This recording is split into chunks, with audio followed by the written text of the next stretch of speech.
The moment when Obi-Wan Kenobi learned that his former apprentice Anakin Skywalker survived their duel on Mustafar is extremely important to Obi-Wan's character between the events of Revenge of the Sith and A New Hope.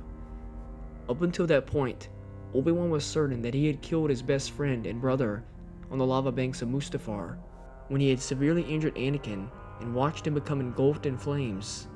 The way Obi-Wan learns of Darth Vader's survival is extremely different in both Legends and canon.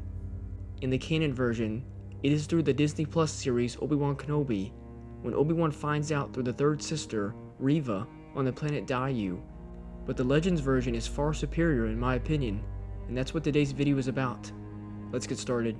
In the months since he had arrived on Tatooine, his hair and beard had grown quickly, and Obi-Wan's face and hands had turned nut brown. In his soft boots and long robe, its cowl raised over his head, no one would have taken him for a former Jedi, let alone a master who sat on the Jedi High Council.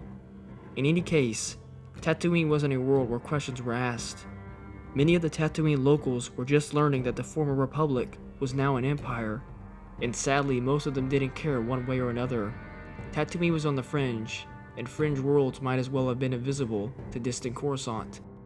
Months earlier, when he and Anakin had been in pursuit of clues they had hoped would lead them to Darth Sidious, Obi-Wan had told Anakin that he could think of far worse places to live than Tatooine, and he still felt that way.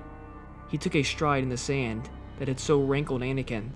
Tatooine's double sunset skies were always a marvel to behold, and the isolation suited him, all the more because Anakin had been subverted by Palpatine, and for a brief time had served as new emperor. Given everything that had happened since, the one image Obi-Wan knew he would never be able to erase from his memory was that of Anakin, now Darth Vader, as Darth Sidious had dubbed him, kneeling in allegiance to the Dark Lord, after having gone on a murderous spree in the Jedi Temple on Coruscant.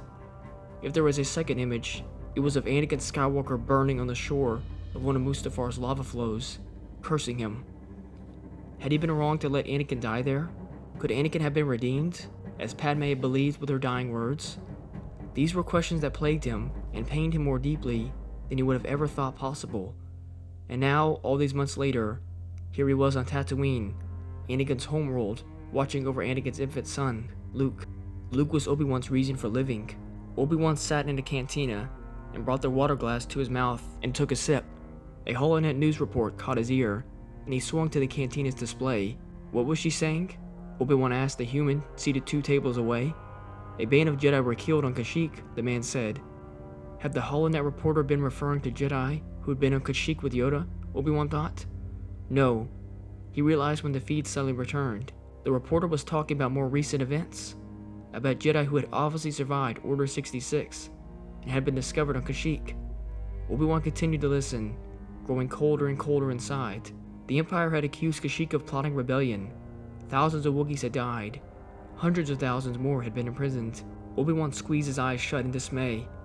He and Yoda had recalibrated the temple beacon to warn surviving Jedi away from Coruscant. What could the ones discovered on Kashyyyk have been thinking? Banding together like that, drawing attention to themselves instead of going to ground as they had been ordered to do so. Did they think they could gather enough strength to go after Palpatine? Of course they did, Obi-Wan realized.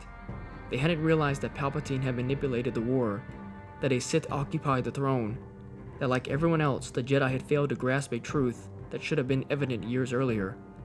The Republic had never been worth fighting for. That had been the final revenge of the Sith. When Obi-Wan lifted his gaze, the garbled HoloNet was displaying an image of someone outfitted in what almost seemed like a costume of head to toe black. Human or humanoid, the being species wasn't mentioned. The masked Imperial had apparently played a role in tracking down and executing the insurrectionist Jedi and enslaving their Wookiee Confederates. The burst of static that accompanied the reporter's mention of the figure's identity might have surged from Obi-Wan's brain. Still chilled by the earlier announcement about the Jedi, he was now paralyzed by sudden dread. He couldn't have heard what he thought he heard. He whirled to the spaceport worker. What did you say? Who is that? Lord Vader, the man said. Obi-Wan shook his head. No, that's not possible. Obi-Wan stood up in a daze, knocking over his table. Hey, take it easy, friend, the man said. Vader, Obi-Wan muttered. Vader's alive. The cantina's other customers turned to regard him, "Get a hold of yourself," the man told Obi-Wan under his breath. He called for the cantina worker. "Pour him a drink, and put it on my tab." The cantina owner brought him the drink and set it down in front of Obi-Wan. As impossible as it seemed, Anakin had survived Mustafar and had resumed the Sith title of Darth Vader. How could Obi-Wan have been so foolish to bring Luke here, of all worlds? Anakin's homeworld, the grave of his mother. Obi-Wan tightly gripped the lightsaber he carried under his robe. Had he driven Anakin deeper into the dark side by abandoning him on Mustafar? Could he face Anakin again? Could he actually kill him this time? From the far side of the street, he shadowed Owen and Beru as they moved from store to store, stocking up on staples. Should he warn them about Vader? Should he take Luke away from them on an even more remote world in the Outer Rim? Obi-Wan's fear began to mount. His and Yoda's hopes for the future dashed, just as the Chosen One had dashed the Jedi's hopes of bringing balance to the Force. "Obi-Wan," a voice said. He came to an abrupt halt. It was a voice he hadn't heard in years, speaking to him not through the years, but directly into his thoughts. "Qui-Gon," he said. "Master." Realizing that the locals were quickly going to brand him a madman if they heard him talking to himself, Obi-Wan ducked into the narrow alley between two stores. "Master, is Darth Vader Anakin?" he asked after a moment. "Yes," he said. "Although the Anakin you and I knew is imprisoned by the dark side. I was wrong to leave him on Mustafar. I should have made sure he was dead. The Force will determine Anakin's future, Obi-Wan. Luke must not be told that Vader is his father until the time is right. Should I take further steps to hide Luke? The core of Anakin that resides in Vader, grasped at Tatooine, is the source of nearly everything that causes him pain," Qui-Gon said. "Vader will never set foot on Tatooine, if only out of fear of reawakening Anakin." Obi-Wan exhaled in relief.